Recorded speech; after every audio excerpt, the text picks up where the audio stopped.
Buenos días. Esta es la clase 17 del módulo 4 del curso Química Biológica para las Ciencias Médicas. Este es un curso organizado por el Departamento de Docencia del Laboratorio de Biología Ósea de la Facultad de Ciencias Médicas de la Universidad Nacional de Rosario. En la clase de hoy veremos las partes fundamentales del proceso de síntesis proteica.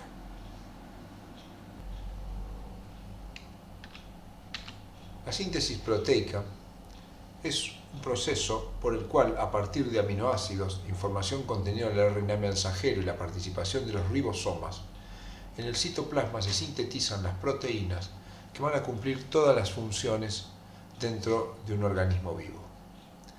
Se lo puede dividir en una serie de etapas, como son la activación del aminoácido, el inicio de la traducción, la elongación de la cadena proteica en síntesis, la finalización y el proceso posttraduccional. Veamos el mecanismo de activación. El aminoácido, como tal, no puede ser utilizado en la síntesis proteica y lo primero que tiene que ser es activado. Para ello se une una molécula de ATP, utilizando enzimas específicas para cada aminoácido que se conocen como aminoacil ARNT ligasa. En este proceso se rompe la molécula de ATP, liberando dos fósforos en forma de pirofosfato, y el aminoácido se une a través del grupo carboxilo y el grupo fosfato del ATP para formar el aminoacil AMP, que quedan unidos por un enlace de alta energía porque es un enlace anhídrido entre un ácido carboxílico y un ácido fosfórico. Luego esta molécula reacciona con el RNAT, uniéndose en el extremo 3', donde hay tres nucleótidos que tienen citosina, citosina y adenina. En el oxidrilo de posición 3 se le transfiere el aminoácido, quedando unido ahora por una unión de tipo éster. El carboxilo del aminoácido reacciona con el oxidrilo del ARNT, el ARN de transferencia, y se libera la molécula de AMP que será resintetizada a ATP. De ahora en adelante representaremos al aminoácido unido al ARN de transferencia a través de este esquema donde el aminoácido se encuentra en un círculo amarillo.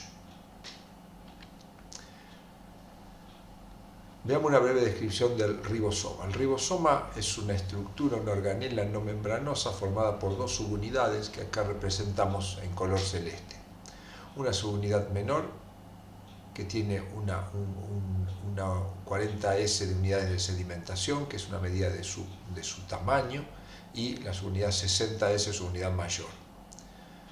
El ARN mensajero se ubica entre las dos subunidades. Lo podemos ver acá, está representando el ARN mensajero, acá tiene el cap o capuchón y acá tiene la estructura de poli A.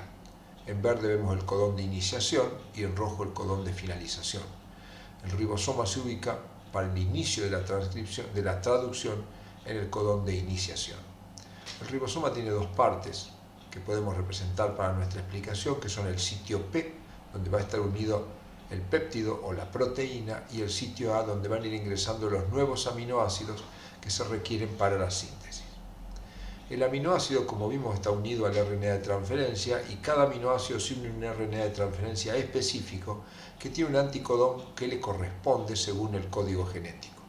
Por lo tanto, el aminoácido que va a ir entrando para la síntesis de la proteína va a tener que coincidir su anticodón complementariamente con el codón del RNA mensajero.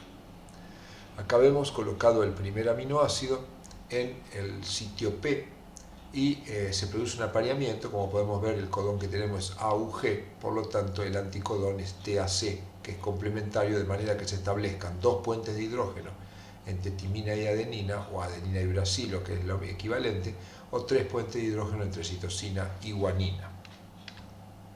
De esta manera, en el sitio P vamos a ir teniendo, a medida que vaya progresando el proceso de traducción, es decir, el ribosoma se vaya desplazando sobre el RNA mensajero, vamos a ir viendo un crecimiento de una proteína por el agregado de aminoácidos que van entrando en el sitio A, como vemos acá.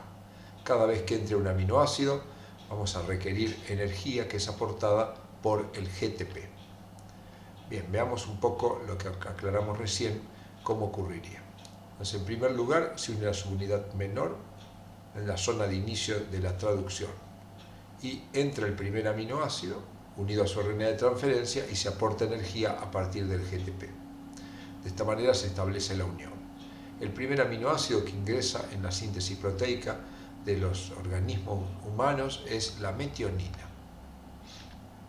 Luego entra la subunidad mayor y acá tendríamos el complejo de iniciación como para comenzar la síntesis, y el ribosoma se va a ir desplazando a lo largo de los sucesivos codones para ir indicando qué aminoácido tiene que ingresar. Entonces ingresa el segundo aminoácido y se libera energía a partir del GTP. Acá se establece una puente hidrógeno, guanina-citosina, guanina-citosina, guanina-citosina. En el paso siguiente se produce la unión peptídica, se libera el primer aminoácido que se encuentra en el sitio P, recordemos que acá está el sitio P, se libera de su unión éster al extremo 3' del RNA de transferencia y se produce la unión peptídica a través de una actividad enzimática del ribosoma. De esta manera se ha formado un dipéptido que queda unido al RNA de transferencia que se encuentra en el sitio A. Y de esta manera sale el RNA de transferencia que tenía unido el primer aminoácido que se ha liberado. En el paso siguiente el ribosoma sufre la translocación, es decir, se corre al siguiente nucleótido, para eso utiliza energía proveniente del GTP y acaba de quedar libre en el sitio A un codón que es GCG, que traerá un nuevo RNA de transferencia, obviamente complementario. De esta manera van entrando los aminoácidos de acuerdo al código genético. Como que veníamos diciendo, esto continuará, ahora se producirá la unión peptídica entre este aminoácido y este, se liberará el enlace éster que tenía hecho al RNA de transferencia, saldrá este RNA de transferencia y tendremos ya ahora un tripéptido. De acá el proceso se va a repetir, el ribosoma se va a correr a la siguiente posición y así sucesivamente. Esto va a ocurrir hasta que lleguemos a una etapa final en la cual tenemos los aminoácidos unidos al RNA de transferencia que se encuentra en el sitio P y tenemos el codón de finalización. Acá no tenemos ningún RNA de transferencia que ingrese, por lo tanto lo que acá se va a producir es la hidrólisis del enlace y no se va a poder unir a nada. Entonces, cuando lleguemos acá finaliza la síntesis proteica, se separa la subunidad menor, se separa la subunidad mayor, ya acá se ha cortado el enlace, se libera el RNA de transferencia y nos queda la proteína sintetizada siguiendo el ordenamiento de codones que tenía el RNA mensajero y por lo tanto el gen que le dio origen. Veamos este proceso en un esquema de todo en conjunto. Acá tenemos el RNA mensajero con su codón de iniciación y acá tenemos la activación del aminoácido. El aminoácido se une al RNA de transferencia, se utiliza ATP y se forma el aminoacil RNAT. Ingresa a la subunidad menor, ingresa el aminoácido activado, que el primero va a ser metionina, utilizando GTP. Luego ingresa a su unidad mayor, formándose el complejo de iniciación con el sitio P y el sitio A. De acá en adelante, utilizando GTP, entra el segundo aminoácido, se produce la formación de la unión peptídica, se une este aminoácido con este y se libera del RNA de transferencia que tenía el primer aminoácido. Utilizando GTP se produce la translocación, con lo cual el ribosoma se corre un triplete, en este caso hacia la derecha, hacia el extremo donde se encuentra el poliA, hacia el extremo 3'. Luego, con el ingreso de GTP y otro aminoácido, entra el tercer aminoácido y este proceso, que es la elongación, se va a repetir. Al haber entrado el tercer aminoácido, como vimos hoy, se produce la unión peptídica, se libera y el ribosoma se va a volver a traslocar. Esto va a ocurrir hasta que lleguemos al codón de finalización, o UAA, en el cual se produce la hidrólisis, pero no la unión a ningún RNA de transferencia, por lo tanto nos queda la proteína liberada y nos quedan las subunidades para poder ubicarse al principio del RNA de mensajero y sintetizar una nueva proteína. Una vez que la proteína se finalizó en su síntesis, puede tener, y habitualmente lo tiene, procesamientos posttraduccionales que consiste en modificar químicamente a la proteína haciendo diferentes cosas que simplemente vamos a enunciar. Por ejemplo, eliminación de secuencias de aminoácidos. Se le pueden cortar partes de la molécula para que esta molécula sea activa. Fosforilación y desfosforilación. Se pueden agregar grupos fosfatos o sacar grupos fosfatos, fundamentalmente de aquellos aminoácidos que en la cadena lateral tienen grupos oxidrilo, como las serinas, treoninas y tirosinas. La acetilación y desacetilación es un proceso que ocurre habitualmente sobre los aminoácidos lisina y que tiene la función de cambiarle la carga a la proteína, como por ejemplo la acetilación y desacetilación de histona que estudiamos durante el proceso de regulación génica.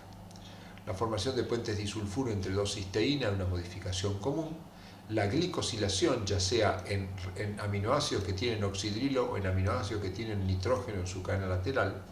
La ubiquitinación, que es el agregado de una proteína que permite identificarla para su degradación. Y algunas otras cosas como la poliadeperribosilación, que participa en algunos procesos relacionados al metabolismo del ADN. Hidroxilación, como en el caso de la prolina, que se transforma en hidroxiprolina. Carboxilación, que agrega grupos carboxilo, como en los factores de la coagulación, unión a otras proteínas formando estructuras cuaternarias, como puede ser el caso de la hemoglobina, y la amidación, que es el agregado de un grupo amido en uno de los extremos, como ocurre en algunas estructuras relacionadas al sistema endocrino.